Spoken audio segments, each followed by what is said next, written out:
अस्सलाम वालेकुम नाजरीन, आप देख रहे हैं क्रॉस फायर और मैं हूं मोहम्मद नौशाद अली। नाजरीन, अमरीकी सदर डोनाल्ड ट्रंप की तरफ से कल ये बात सामने आ रही थी कि जुमे के रोज़ जो है मुज़ाकरात हो सकते हैं, अमन मुज़ाकरात इस्लामाबाद में, लेकिन आज जो ट्वीट उनकी तरफ से सामने आई, जो ख़बर आई वो ये थी कि उन्होंने अबनाए हुर्मुज़ पे जो कार्रवाइयाँ हैं वो 3 गुना बढ़ाने का हुक्म दे दिया है। और उन्होंने कहा है कि वहाँ पर कोई भी ईरानी कश्ती जो माइंस बिछाती है, कोई ऐसी कश्ती नज़र आए उसको तबाह कर दिया जाए।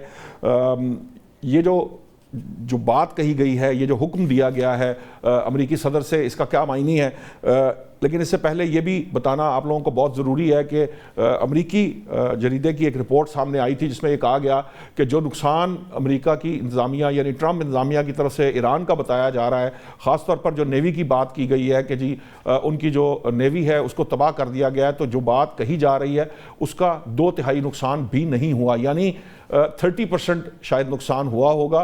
रेस्ट जो है वो इंटैक्ट है, उनकी नेवी भी, उनकी एयरफोर्स भी, और बाकी जो मामलात हैं वो तो किसी तरफ हमें पता ही है, मालूम ही है कि जो हमने देखा न्यूक्लियर मामलात के ऊपर भी या मिज़ल्स के ऊपर भी वो आखिरी वक्त तक मिज़ाइल भी उनके काम कर रहे थे।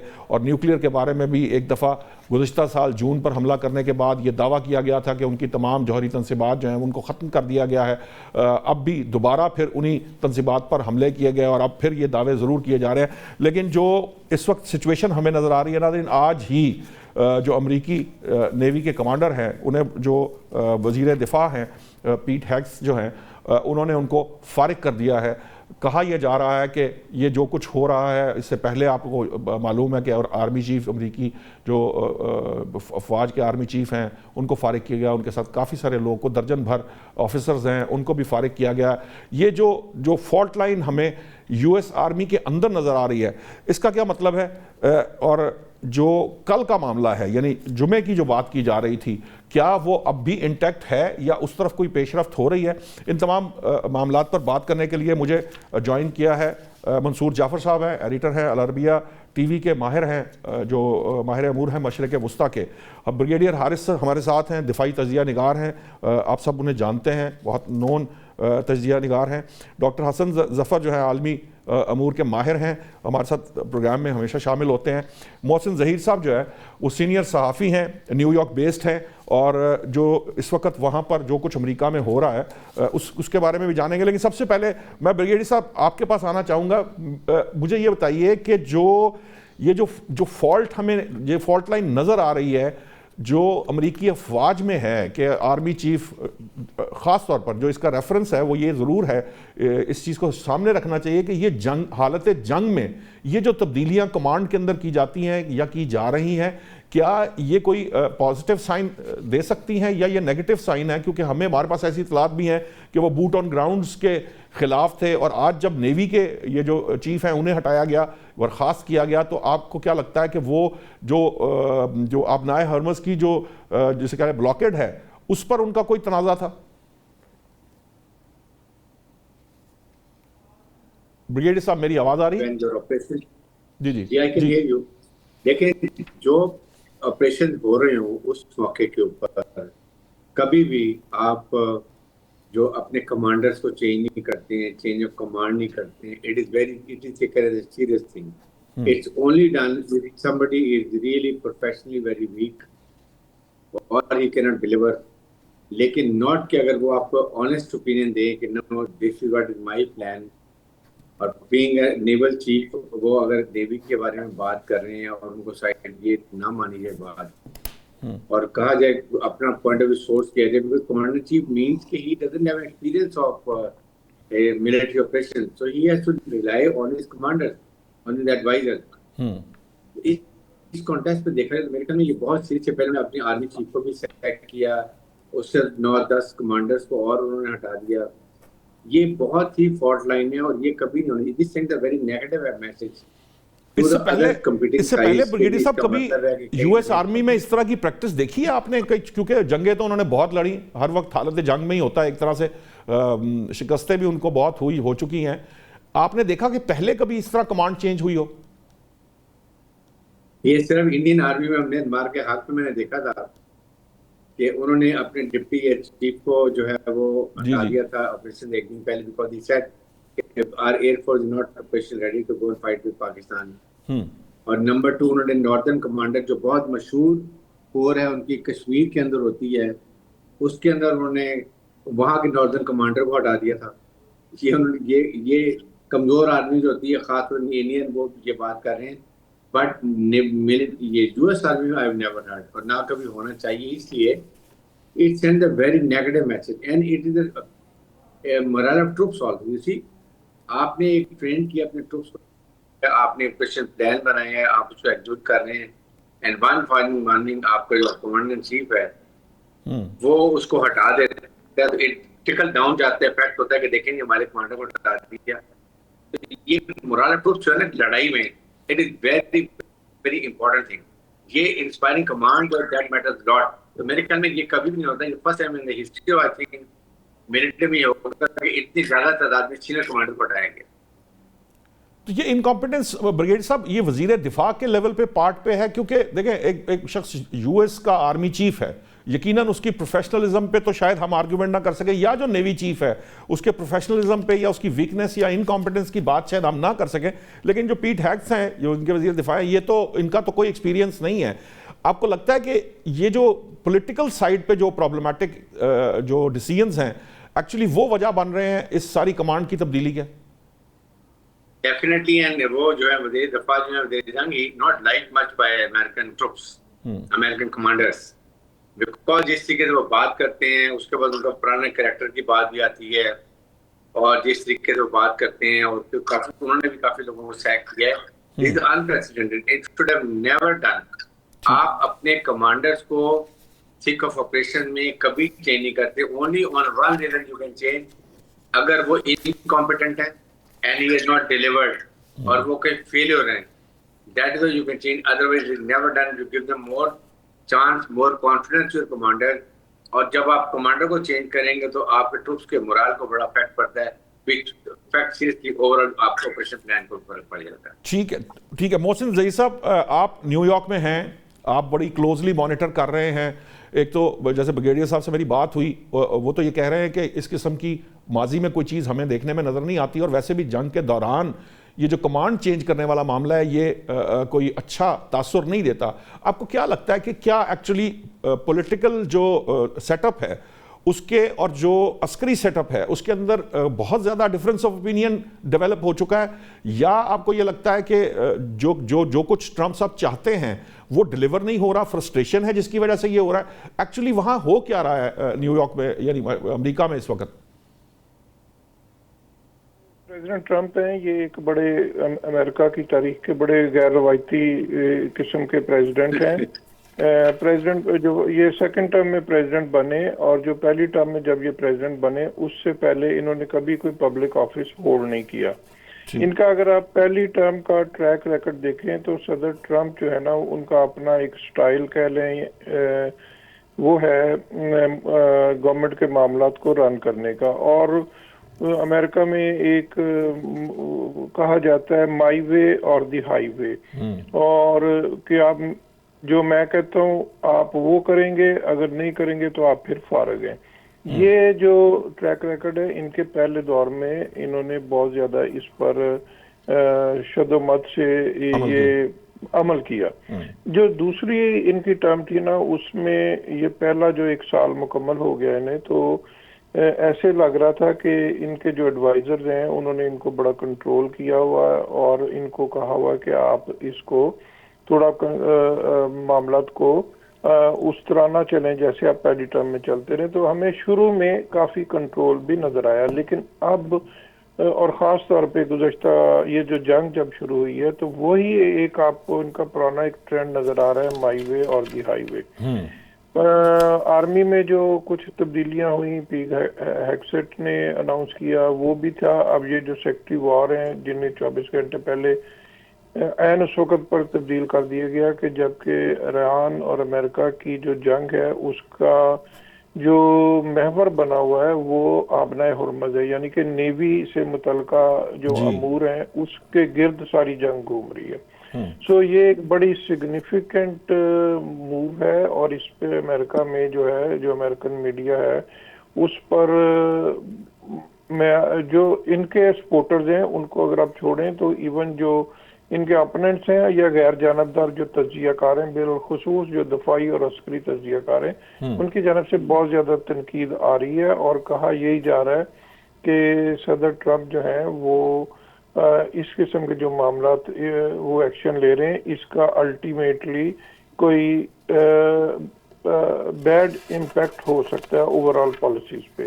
आपको पता है इससे पहले जो सेक्रेटरी हेग्जिट को तब्दील किया, इससे पहले इनके डायरेक्टर इंटेलिजेंस थे, उन्होंने रिजाइन कर दिया था, मिस्टर कैंट ने जी। और उनका जो मौक़िफ़ सामने आया था उनका भी यही था कि ये जो जंग का जो बुनियाद बनाई गई है वो बयानिया जो है, नैरेटिव जो है वो उस तरह नहीं है कि जिस तरह बयान किया जा रहा है। तो खैर उन्होंने खुद छोड़ दिया। अब सेक्रेटरी वॉर जो है, एक खबर आई थी पहले शुरू में कि उन्होंने रिजाइन कर दिया और अब ये खबरें आ रही कि रिजाइन नहीं किया, उन्हें फायर किया गया। तो इस वक्त अगर आप देखें कि अमेरिका और ईरान की जो जंग है, जो कि एक बड़े मोहसिन साहब, आपको लगता नहीं है कि जो ट्वीट आज किया है बेसिकली, जो अभी जो स्टेटमेंट्स या जो ऑर्डर्स बेसिकली आए हैं, क्योंकि उन्होंने कहा हुक्म देते हुए ये कहा है कि जी आपना हॉर्मुज़ के अंदर जो नेवी की किसी किस्म की ये जो ईरानी छोटे शिप्स हैं या कश्तियां हैं, बोट्स हैं जो माइनिंग कर रही हैं, उनको निशाना बनाया। क्या इस पॉलिसी में इख्तलाफ तो नहीं था जिसकी वजह से उन्हें फारिग किया गया? देखें, अभी इसके बारे में कहना कुछ कबल वक्त होगा, लेकिन अब ये बात तो वाज़ेह हो गई है कि उन्होंने सेक्रेटरी नेवी ने असूली तौर पर कोई बुनियादी और असूली जो पॉलिसीज हैं उस पर इत्तफाक किया या उस पर बहुत ज़्यादा उन्होंने इंटरफेरेंस अपने मामलात में जो ना वो महसूस की। तो इसलिए उन्होंने बेहतर ये समझा कि कोई कल आने वाले काल में कोई बर्डन अपने ऊपर जो उनके लिए आए वो इस ओहदे से सबदोश हो गए। सो बहुत ज़्यादा अभी इस पर मामलात आ रहे हैं, लेकिन चूँकि ये ऐसे मामलात हैं, अस्करी मामलात हैं, तो अमेरिका में भी इस पर रिपोर्टिंग जो है वो बड़ी मुहतात हो रही है और बहुत ज़्यादा कुछ चीज़ें खुलकर सामने नहीं आ रही। लेकिन आप अगर देखें प्रेसिडेंट ट्रंप का सोशल मीडिया, ख़ास तौर पे ट्रुथ सोशल पर वो उनका जो अकाउंट है उस पर आप देखें तो वो अपना एक उनका जो एक वॉर का, एक तरफ वो वॉर के मामलात को कमांड कर रहे हैं और दूसरी तरफ वो निगोशिएशन जो हो रही है, जो कि अभी एक किस्म के तातुल का शिकार है, उस पर भी वो बातचीत कर रहे हैं। तो एक तरफ वो ताकत का इस्तेमाल भी कर रहे हैं और दूसरी तरफ वो जो है मैं चाहूंगा कि मैं डॉक्टर बेसिकली हसन जफर से भी बात करनी है। मैं सिर्फ एक छोटा सा शॉर्ट सा ये जवाब जरूर दीजिएगा कि जो कल की बात कही थी, जुम्मे के मुज़ाकरात की बात की थी और व्हाइट हाउस ने ये कहा था कि जो जेडी वैंस हैं, डीजे वैंस जो हैं वो, सॉरी जेडी वैंस जो हैं वो करेंगे जो मुलाकातें होंगी और ये जंग बंदी के मामलात और जंग पे वो मज़ीद वाइट हाउस में कुछ मीटिंग्स होंगी। आपके पास कोई इतलात हैं कि वो मीटिंग्स हुई और क्या फर्दर कोई डेवलपमेंट उस साइड पर नज़र आ रही है आपको? जेडी वैंस के हवाले से कल परसों जो चीज़ सामने आई थी वो ये था कि वो एक्सपेक्ट हम ये कर रहे थे कि ट्यूसडे को, मंगल के दिन वो वाशिंगटन से रवाना होंगे और बुध को वो वहाँ पर पहुँचेंगे और फिर बुध को मुज़ाकरात होंगे जी। लेकिन मंगल को सुबह से उनको मीडिया फॉलो कर रहा था और देख रहा था कि कब वो फ्लाई करेंगे, लेकिन फिर ये खबर आई कि जेडी वैंस का जो दौरा है वो डिले हो गया। कैंसिल का लफ्ज अभी तक यूज नहीं हुआ। अच्छा, जब वो डिले हुआ तो जो मेन मीडिया है जो कि व्हाइट हाउस के भी क्लोज समझा जाता है, उनकी जानब से ये कहा गया कि बजाय राउंड 2 के लिए इस्लामाबाद जाने के, जेडी वैंस व्हाइट हाउस चले गए जहां पर वो पॉलिसी डिसीजंस पर अहम मुशावरत करेंगे। सो ये एक बड़ी सिग्निफिकेंट टर्म जो है अमेरिकन मीडिया में देखी गई, पॉलिसी डिसीजंस पर। सो मैं ये समझता हूँ कि जो प्रेसिडेंट ट्रंप की पॉलिसी है ईरान के साथ मुज़ाकरात के जरिए या दीगर जिस तरह भी उसको डील करना है, उस हवाले से जो पॉलिसी है उस हवाले से बैक एंड फोर्थ जो है वो फीडबैक भी ले रहे हैं, एक तरफ से पाकिस्तान से भी, और दूसरा अपनी मामलात को वो देखते हुए वो फिर हर लम्हा सूरत हाल चेंज हो रही है। आज जिस आपने ट्वीट का जिक्र किया उसमें उन्होंने कहा कि एक हमने ईरानी जो है वो तेल बरदार जहाज जो है उस पर कब्जे में ले लिया, उस पर अमेरिकन फोर्सेज जो उस पर चले भी गई हैं, ठीक है। दूसरा उन्होंने कहा कि जो आबनाए हॉर्मज़ में जो अगर माइंस बिछाने वाले जो बोट्स हैं हम उनको भी निशाना बनाएंगे। सो बुनियादी तौर पर अगर आप देखें तो जंग जो बड़ी वसी थी और फैल रही थी, अब ये आबनाए हॉर्मज़ तक महदूद होती नजर आ रही है और सारा मामला जो है ये उसके इर्द गिर्द नजर आ रहा। सो मैं ये समझता हूँ कि अगर बाय सम हाउ आबनाए हॉर्मज़ का मामला जो है ये कुछ सेटल हो और उसके बाद जो बड़े मामला हैं जिसमें ईरान का न्यूक्लियर प्रोग्राम और बाकी मामला हैं वो सेकेंडरी हैं, लेकिन ये जो अगर मामला हुए हैं तो हमें आइंदा आने वाले शायद 48-72 घंटों में आप कोई बड़ी डेवलपमेंट देखें, कोई बड़ी पेशरफ देखें जो कोई आगे मामला की जाए। लेकिन अगर ये पेशरफ नहीं होती तो ये ऐसा पॉइंट भी है जहां पे मामला था जो बने हुए थे वो ब्रेक भी हो सकते हैं। ठीक है, आपका पॉइंट आ गया। डॉक्टर हसन, ये जो बात थी कैरेट एंड स्टिक वाली, आपको नहीं लगता कि इस वक्त स्टिक की पॉलिसी जो है वो थोड़ी सी कैरेट के मामले में बढ़ रही है? क्योंकि कैरेट तो सिर्फ इतनी सी है कि जंगबंदी का कोई वक्त नहीं दिया गया, ये जो अब तौसीह की गई है, व्हाइट हाउस ने कहा कि इसकी कोई डेडलाइन नहीं दी गई, अगरचे 4-5 दिन की बात भी आ रही है, लेकिन इसके अलावा तो कोई कैरेट जो है अदरवाइज नजर नहीं आती, स्टिक की नजर आती है। क्योंकि उनकी नाकाबंदी जो है वो मजीद सख्त करने की बात मुकम्मल हो गई है, उनकी तरफ से कहा जा रहा है और अब निशाना बनाने की बात की जा रही है बोर्ड्स को। तो इस सूरत के अंदर आपको लगता है कि ये जो मुज़ाकरात की जिनकी हम बात कर रहे थे उसमें कोई बेहतरी आएगी या कोई पेशरफ्त होती नजर आएगी? बहुत बहुत शुक्रिया नौशाद साहब। मुज़ाकरात में कोई बेहतरी नहीं आएगी, ये बात तो कर लेते हैं क्लियर, सीधी बात। दूसरी बात यह है कि जो स्टेटमेंट्स हैं प्रेसिडेंट ट्रंप की, ये तो मूविंग टारगेट्स हैं।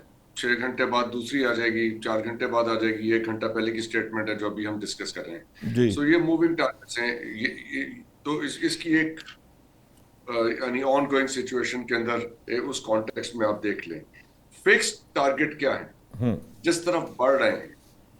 फिक्स टारगेट देखें, उसमें कैलकुलेट ये करना है कि क्या जंग को खत्म करना चाहता है या अमेरिका इस जंग को खत्म फौरी तौर पे खत्म करना चाहता है या पॉज देना चाहता है।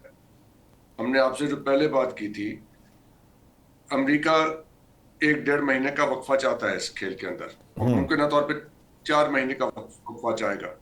वो कैलकुलेशन आपके सामने रखी थी, क्विकली दोहरा देता हूँ। 14-15 मई को प्रेसिडेंट शी जिनपिंग से मीटिंग होनी है जी बीजिंग में। उसके लिए उनको एक अपर हैंड का पोस्चर चाहिए वहां जाने से पहले। तो वो ऐसे बयानात जरूर देते रहेंगे कि वहां पे जी हमारा बड़ा कंट्रोल है मामलात पे। एक तो ये मामला होगा। उसके बाद फिर गर्मियों का पीरियड आएगा जिस वक्त ये 2 लाख फौजी जो लाने की बात कर रहे हैं, अगर उनकी ग्राउंड इन्वेजन की इंटेंशंस हैं जिस वजह से उनके कमांडर्स मान नहीं रहे और उनको फारिग कर रहे हैं, वो एक अलग डिस्प्यूट चल रहा है। लेकिन जो मेन पिक्चर है वो ये है, अगर वो ये कार्रवाई करना चाहते हैं तो उसके लिए उन्हें गर्मी का पीरियड यानी इंटेंस हीट का पीरियड गुजार के मिड अगस्त एंड बियॉन्ड का वेट करना है। सो ये बात हो गई। तो ये अमेरिकी चाहते हैं कि इसमें कोई आर्मर टेस्ट हो, कोई पॉज आ जाए। ईरानी इसको रीड कर रहे हैं, वो कभी भी उनकी ग्राउंड पे जाके नहीं खेलेंगे, वो एस्केलेट करेंगे आहिस्ता आहिस्ता। दे नो कि इस वक्त ये अमेरिका की जरूरत है कि इस वक्त पॉज आए जंग में, ईरान की जरूरत नहीं है। सो ईरानी अगर कोई अपॉर्चुनिटी मिलेगी तो वो एस्केलेट करेंगे, लेकिन अगर अमन की बात आएगी तो अमन की बात भी करेंगे, इसलिए कि वो दुनिया को ये इंप्रेशन भी नहीं देना चाहेंगे कि जी हम तो अमन नहीं चाहते। लेकिन उन्हें एक फाइनल सेटलमेंट चाहिए इस मैटर की।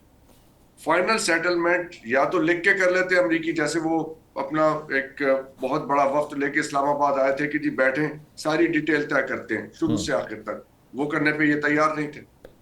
इन्होंने तो जिन लोगों को भेजा था कि वो तो फुली प्रिपेयर्ड ही नहीं थे, जेडी वेंस और वो स्टीव विटकॉफ और Jared Kushner, they were not fully capable and fully prepared जी to deal with this matter.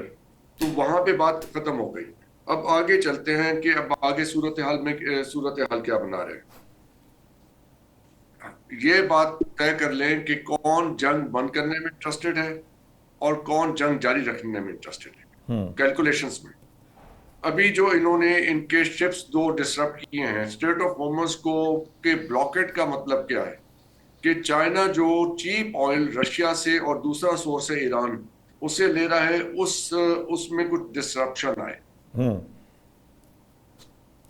इन्होंने चाइना ने सब्सटेंशियली रिड्यूस किया है सऊदी अरब से ऑयल इंपोर्ट को।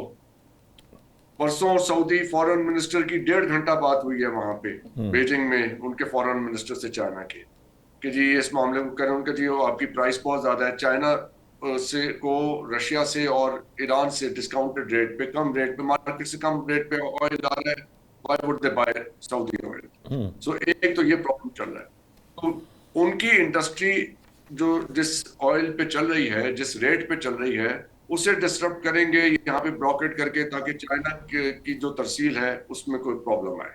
तो ये दोनों तरफ गेम खेल रहे हैं ना, इनको भी तंग कर रहे हैं, चाइना को भी तंग कर रहे हैं ब्लॉकेट करके। तो इसलिए यहाँ पे एस्केलेशन जो है उसका जवाब उन्होंने क्या दिया है कि अगर आप हमारे शिप्स को टारगेट करेंगे तो हम इंटरनेट केबल काट देंगे। उन्होंने ये नहीं कहा कि हम आपका जैरेड फोर्ट जो दोबारा लेके आए हैं उसे दबोएंगे। इसका मतलब है कि ईरानी सी में एस्केलेशन नहीं चाहते, क्योंकि वहां पे ऑयल की ट्रांसपोर्टेशन चल रही है। ठीक, उन्होंने उसी जगह उनको वार्निंग दी है कि अब हम आपकी किसी और साइड पे, यानी आपकी अगर आप हमारी मईशत को हिट करेंगे, हम आपकी मईशत को हिट करेंगे। इनके बहुत बड़े बड़े डेटा सेंटर्स हैं पूरे गल्फ के अंदर जी। तो अगर वो हिट होते हैं तो फिर बहुत बड़ा नुकसान है अमेरिका का, और उसको फिर रिस्टोर होते होते टाइम लगेगा।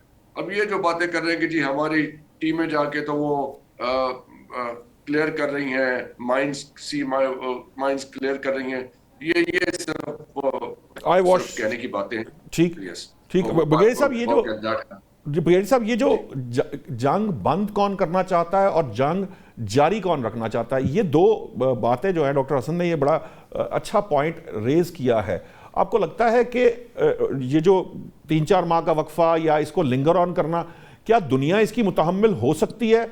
चीन में तो खैर वैसे प्राइसेस भी कम कर दी हैं, 2 रोज़ पहले या 1 रोज़ पहले उन्होंने वहाँ पेट्रोल की प्राइसेस अपने मुल्क के अंदर कम भी की हैं, ताकि कंपेटिटिव भी रहे उनकी इंडस्ट्री और लोड भी ना आए। अब मामला ये है कि ये जो सिचुएशन हमारे सामने है, इसके अंदर चीन को किस हद तक वो डिस्टर्ब कर सकते हैं। और वो अब तो जो साउथ कोरिया वाली साइड है वहाँ मशकें भी जारी हैं। अब तो कह रहे हैं कि नेक्स्ट जो यूएस की मूवमेंट है उस साइड पे भी हो सकती है। एक्चुअली मकसद वही चिप वाला मामला है, ताइवान है और चीन को एंगेज कर रखना चाहता है। इस तरह से जो अमेरिका का विजिट है, अमेरिकी सदर का विजिट है चीन का, वो तो खासा प्रॉब्लमेटिक हो जाएगा अगर ये इसको डिले करते हैं और जंगबंदी नहीं होती। देखिए, इसलिए मैं ये बात कर रहा हूँ कि एक तो आप मुझे ये देखें ना कि इस वक्त अमेरिका ने पूरी मिलिट्री माइट यूज कर ली, जो कुछ करना था कर लिया। स्ट्रेट ऑफ हॉर्मुज को वो नहीं खोल सके, नंबर 1। नंबर 2, वो उसकी जो है रिजीम चेंज नहीं कर सके। ठीक है, उनके टॉप लीडर शहीद कर दिए, रियासत को भी शहीद कर दिया, बट उनका सिस्टम इतना अच्छा है इंस्टीट्यूशन के, वो रिप्लेस कर दिया। मिसाइल कैपेबिलिटी को वो खत्म नहीं कर सके, और न्यूक्लियर कैपेबिलिटी भी स्टिल है। इसके साथ आप ये बताइए कि अमेरिकन पब्लिक इनके खिलाफ रैलियां निकाल रही है इलेक्शन, ये जंग के खिलाफ। They are not with president Trump. Senate और उसके बाद कांग्रेस वो भी तैयार नहीं है। नेटो ने इनका साथ छोड़ा हुआ इस मामले के अंदर, बिल्कुल। यूरोपियन इनके साथ नहीं है। खलीजी ममालिक सब इनसे बिट्रेल कर रहे हैं, हमें इन्होंने धोखा दिया है। They are also not happy with that. आप मुझे बताइए कि अकेले ये अगर ये करते हैं, इसके साथ अभी जो इकॉनमी का हाल है दुनिया की, चाहे आप बात कर लें इकॉनमी की या एनर्जी की, दो मुल्कों में किल्लत, शॉर्टेज बहुत ज्यादा है। राइट ना, इन चीजों को अगर आप देखते हैं तो फिर उसके बाद 14 को इन्होंने जाना है अमेरिका भी, वहाँ चाइना भी जाना है जी। तो मेरे ख्याल के ये इसमें यूनिलैटरल एक्शन ले सकते हैं। ये सिर्फ प्रोवोकेटिव स्टेटमेंट देते हैं, उसके बाद पोस्टरिंग करते हैं, देन मसल फ्लैक्सिंग करते हैं कि जी he wants certain concessions from Iran जब मुज़ाकरात हो, इसीलिए वो उन्होंने ब्लॉकेड नेवल लगा दिया। फिर अभी बार बार कह रहे हैं 2 जहाज भी पकड़ लिए, उनके शिप पकड़ लिए। आप वो कह रहे हैं उनकी छोटी कश्तियों को भी आप निशाना बनाए, मारे उनको। तो ये सारी रिटोरिक्स हैं before going for sitting across the table. लेकिन इसके लिए ये टोटल फिजा को जो साझेदार बनाने के माहौल को खराब कर, you make friendly conducive environment for discussion. अच्छे माहौल में करेंगे तो कंडीशन एक दूसरे को मिल जाती है। बिटरनेस होगी तो then both side will be very tough, और सालिस का किरदार और बढ़ जाता है। हालांकि सालिस का किरदार यही है कि जो पाकिस्तान ने जो कुछ कर दिया, ये इससे ज्यादा सोच नहीं सकते जो किया पाकिस्तान, जो फील्ड मार्शल ने किया, हमारे प्राइम मिनिस्टर ने किया, या हमारे डिप्टी प्राइम मिनिस्टर ने किया, दिन रात लगा दिया जी। 47 ईयर्स की दुश्मनी को आपने लाके एक टेबल पे बिठा दिया। तो ये सालिस का काम जो है और दुनिया इसको मानती है। इसलिए इस स्टेज के ऊपर मेरी आई स्ट्रांगली फील कि 10% चांसेस हैं कि अमेरिका विल गो अगेन कहीं ना कहीं एस्केलेशन में जाए। ईरान जो है वो बेटर बार्गेनिंग पोजीशन पे है, ईरान बेटर टर्म्स के ऊपर है। ईरान वुड लाइक के बैठ के मुज़ाकरात हों, but they will not compromise on sovereignty, और ईगो जो उनकी हर्ट होती है उसको वो कॉम्प्रोमाइज नहीं करेंगे। और उनके प्रेडिक्शन, और एक और याद रखें, ये जो 4-5 दिन गुजरे हैं इसमें ये टाइम वेस्ट नहीं हुआ, इसमें सारे पॉइंट जो इरिटेंट से, जहाँ कन्वर्जिंग ऑफ व्यू पॉइंट नहीं था, वो डिस्कस किए होंगे फील्ड मार्शल ने भी ईरान के साथ, अमेरिका के साथ। हो सकता है कि उसमें 90% इशू आपने 5 दिन में रिजॉल्व कर लिए हों। Now it might be a formality कि कहीं बैठे हैं आप, आगे बैठे, फ्रेमवर्क बने, ड्राफ्ट बने, अप्रूव हो, and then it sign. So this what is the scenario what I. ये ब्रिगेडियर साहब, अब्बास अरागची साहब की जो स्टेटमेंट आई थी जेडी वैंस की स्टेटमेंट के जवाब में, उसमें उन्होंने कहा था हम तकरीबन एमओयू साइन करने वाले थे, फिर इसराइली प्राइम मिनिस्टर का कॉल आई और फिर मुतालबात बढ़ते चले गए, डिमांड्स बढ़ने लग पड़ी। तो डिमांड्स या 90% अगर रिजॉल्व हो भी गया हो तो 10% के ऊपर भी तो आर्ग्यूमेंट रह के ये मामला आगे बढ़ता जाएगा। मेरे ख्याल में बेसिकली मिस्टर ट्रम्प जो है ना, वो he wanted to take the credit of this thing, इसलिए उन्होंने जेडी वॉन्स को बुला लिया था कि जब भी होगा फाइनल अकॉर्ड में भी प्रेसिडेंट ट्रम्प खुद आए, आगे साइन करें, he gets the credit, he puts a feather in the cap and goes back to the American people। ये देखें, मैंने 47 साल दुश्मनी खत्म करके मैंने उनको डीन्यूक्लियराइज कर दिया, मैंने हमेशा के लिए जंग के बाद में खत्म कर दिए, and he might use this slogan for the mid election जो वहां पर होने वाले हैं। That's what he maybe he's thinking। तो अगर वो ये चाहते हैं और वो जेडी वांस को भी क्रेडिट नहीं देते, यकीनन क्रेडिट तो वो किसी सूरत किसी और को लेने नहीं देंगे, वो दुरुस्त है। लेकिन फिर ये डिले कहाँ है? आपको लगता है कि ईरान अपनी जो डिमांड्स हैं उस पर स्टिक है, उसमें लचक नहीं है, जिसकी वजह से मामला आगे नहीं बढ़ पा रहा, या अमरीकी खुद जो है वो कंफ्यूज है इस वक्त? देखिए, वो अभी दे वांट, ये अमेरिकन की प्रॉब्लम ये कि they want to go on upper hand के ऊपर। हम अवाम को, पब्लिक को बताने के लिए भी उनके पास कुछ नहीं है, क्योंकि जब अवाम पूछेंगे क्या आपने रिजीम चेंज की, नो। आपने मिसाइल कैपेसिटी कम की, नो। आपने स्ट्रेट ऑफ हॉर्मुज़ खोला, नो। न्यूक्लियर कैपेबिलिटी खत्म की, नहीं। Then what do you done it? You have wasted so much money, effort, manpower, war machinery, and you have done nothing. तो इसलिए he want, ये जो कर रहे हैं अभी भी मसल फ्लेक्सिंग कर रहे हैं, मकसद यही है कि अवाम को थोड़ा सा ठीक करें मूड, और उसके बाद लेके जाएं, कुछ ना लेके रिकॉर्ड साइन करें। ठीक है। मोहसिन ज़ईद साहब हमारे साथ है। मोहसिन साहब, मेरी आवाज़ आ रही है? जी आ रही है। मोहसिन साहब, ये जो बात है, ये एक पर्सपेक्टिव ये है जो डॉक्टर हसन का है कि ये शायद लिंगर ऑन करना चाहते हैं, कुछ पॉज लेना चाहते हैं। एक्चुअली वो उन टर्म्स पे नहीं जा रहे जो ईरान की हैं, या वो इसको ख़त्म नहीं करना चाहते। ब्रिगेडियर साहब का ख्याल ये है कि ये जो सिचुएशन है इसके अंदर वो इसका क्रेडिट भी लेना चाहेंगे, क्योंकि बहरहाल मिड टर्म इलेक्शन आ रहे हैं, वहां पर उनकी अपोजिशन भी है, उनकी पब्लिक भी है। आप क्या समझते हैं वहां पब्लिक पल्स, क्योंकि देखिए पॉपुलैरिटी उनकी 33% तक आ गई है, और 67% लोग उनके इस खासतौर पर जंग के हवाले से उनके अगेंस्ट बात कर रहे हैं ट्रंप के। तो इस सिनारियो में इसको कितना प्रोलॉन्ग कर सकते हैं सदर ट्रंप जो है? देखिए, मैं तो ये समझता हूँ कि प्रोलॉन्ग करने का एक मकसद तो ये है कि पहले उन्होंने ईरान को अस्करी तौर पर नुकसान पहुंचाया, अब वो जिस हद तक मुमकिन है उसको माली तौर पर मजीद कमजोर करना चाहते हैं, एक बात।